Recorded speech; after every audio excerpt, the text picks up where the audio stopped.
شاہ صاحب یہ جو اب ہم افغانستان کے ساتھ فرنٹ ہے، اوبویسلی اس وار کو بھی ہم زیادہ پرولونگ نہیں کر سکتے، افورڈ نہیں کر پائیں گے، کیونکہ اوبویسلی ایران کے ساتھ جو معاملات اس وقت چل رہے ہیں وہاں حالات خراب ہوتے تو پاکستان کے لیے یہاں پر خطرات بڑھ جاتے ہیں، انڈیا سے ہر وقت خطرہ ہمیں لاحق ہے. سو آپ کیا سمجھتے ہیں کہ ساری سچویشن میں کیا کیا جانا چاہیے؟ دوسرا یہ کہ ابھی آپ نے بھی دیکھا ہوگا سوشل میڈیا پر جو داعش کے ریپرزنٹیٹیو ہیں ان کا ایک بیان بھی چل رہا ہے کہ ایران کے خلاف جو لڑے گا چاہے وہ اسرائیلی کیوں نہ ہو ہم ان کے ساتھ ہیں، کیونکہ جس طریقے سے انہوں نے ہمارے افغانی بھائیوں کو مار کٹائی سے وہاں سے زبردستی نکالا ہے تو وہ بڑے خلاف ہے. تو پاکستان نے بھی تو یہاں سے ڈیپورٹ کیے ہیں، سو پھر داعش بھی اس حوالے سے آپ سمجھتے ہیں کہ مزید یہاں پر سرگرم ہونے والی ہے؟ بہت بہت شکریہ آمنہ. سب سے اہم چیز یہ تھی کہ داعش تو ہے ہی CIA کی پراکسی، اور جس طریقے سے سیریا سے آپ نے سارا آئٹمس کی رپورٹ دیکھی تھی کہ یہاں پہ چنوک اور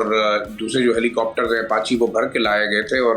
ہزاروں کی تعداد میں پاک افغان بارڈر کے قریب ان کو اتارا گیا تھا، یہ ایک فیکٹ ہے. تو لہٰذا وہ تو ظاہری بات ہے کہ ریزن یہی تھا کہ بلوچستان کے اندر پینیٹریشن ہو، بلوچستان سے وہ کوشش کریں گے اپنا ایک نیٹ ورک بنانے کا،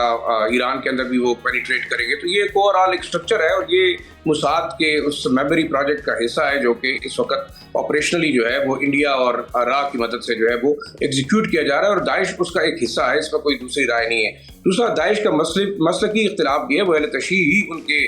نشانے پہ ہیں اور وہ جہاں بھی ہوں گے ان کے خلاف وہ بات کریں گے. بہرحال اس چیز کو تو ہم ایک سائڈ پہ رکھتے ہیں، ان کی تعداد اتنی 2,500-3,000 کے قریب ہے، وہ نہ تو کسی ملک پہ قبضہ کر سکتے ہیں اور نہ کوئی جنگ میں ساتھ دے سکتے ہیں، لیکن بہرحال ایک سمبولک انہوں نے اپنی انڈورسمنٹ کا مظاہرہ کیا ہے کہ ہم بھی یہاں موجود ہیں.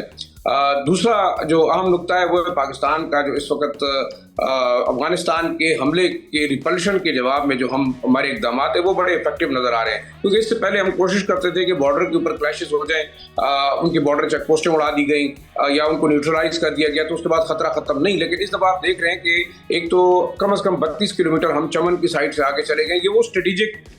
بفر زون ہے جہاں سے آسانی سے چیزیں پینیٹریٹ ہوتی ہیں، اور وہیں سے دہشت گردوں کو افغان طالبان کے جو فائٹرز تھے وہ اپنی چیک پوسٹوں کے اوپر وہاں پہ اسپیس دے کے وہاں سے پھر باقاعدہ پلان کر کے ان کی تشکیلیں ہوتی تھیں. ایک تو یہ سائڈ ہوئی. دوسرا دیکھیں ہم نہیں کہتے کہ تورخم بارڈر ہو یا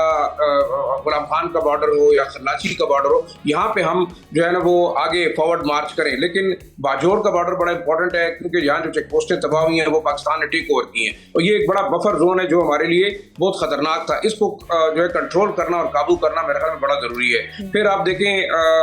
قرم ایجنسی کے سینٹرل قرم کے ساتھ جو بارڈر ہے 3 صوبے ملتے ہیں، پکتیکا اور خوست. یہاں سے ہم آگے جو ہے نا فارورڈ جا رہے ہیں، اور یہ کم از کم امید کی جا رہی ہے کہ 50-60 کلومیٹر کا جو یہ چیک پوسٹ ایریا ہے یہ بھی پاکستان جو ہے سیکیور کرے گا. پھر اب آتے ہیں اگر مومند کی طرف، مومند اور دیپ کے بارڈر کے اوپر یہ بڑا ضروری ہے کہ یہاں سے بھی ہم جو ہے نا ایک بفر زون قائم کریں. بے شک ہم افغانستان کی سرزمین پہ قبضہ نہیں کرتے، لیکن جب بھی بات چیت ہوگی تو میرے خیال میں 30-32 کلومیٹر کا اگر بفر زون رکھ کے اس سائڈ پہ چیک پوسٹیں بنائی جائیں گی تو پاکستان کے خلاف جو دراندازی، دہشت گردی یا جو ویسٹرن بارڈر کو بڑا افیکٹولی یوز کیا جا رہا ہے را موساد اور جو ہاسٹائل ایجنسیز کے نیٹ ورک میں، وہ جو ہے بلاک ہو جائے گا. تو یہ میرے خیال میں پاکستان کی پہلی پرائرٹی ہے. دوسرا دیکھیں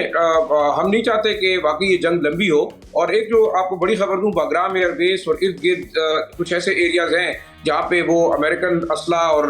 گولہ بارود پڑا تھا، ان کو بھی پاکستان جو ہے اس نے نشانہ بنانا شروع کیا، اور یہ انتہائی ضروری ہے کیونکہ جب تک آپ یہاں پہ سپلائز ختم نہیں کریں گے اس وقت تک یہ خطرہ رہے گا. تو اب میرے خیال میں پاکستان کو جو موقع ملا ہے اس پہ وہ اپنے تمام ان اہداف کو حاصل کرے جو اس کو تھریٹن کر رہے ہیں، اور یہ $7.2 بلین کا جو امریکن اسلحہ ہے، ہمویز ہیں، ایکسپلوسیوز ہیں، یہ تمام پاکستان کے لیے انتہائی خطرہ ہے.